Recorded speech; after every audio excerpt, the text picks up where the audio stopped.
Robin Hood என்பவர் உண்மையிலேயே வாழ்ந்தாரா? இந்த கேள்விக்கு வரலாற்றாளர்கள் இன்றும் விடை தேடுகிறார்கள். 13ஆம் நூற்றாண்டு நீதிமன்ற ஆவணங்களில் ராபின்ஹுட் என்ற பெயர் கொண்ட ஒரு தப்பியோடும் குற்றவாளியின் பெயர் காணப்படுகிறது.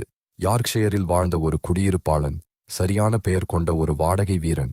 இன்னும் பலர் இந்த கதையின் உண்மையான நாயகனாக இருக்கலாம் என்று ஆராய்ச்சியாளர்கள் கூறுகிறார்கள்.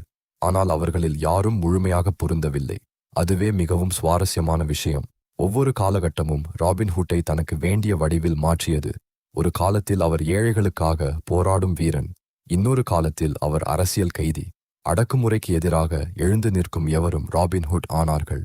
இந்த கதை ஒரே ஒரு மனிதனிடமிருந்து பிறக்கவில்லை, அது பல மனிதர்களின் கனவுகளில் இருந்து வளர்ந்தது. ஷெர்வுட் காட்டின் அம்புகள் இன்றும் பறக்கின்றன, ஏனென்றால் நீதிக்காக போராடும் ஆசை என்றும் மறைவதில்லை.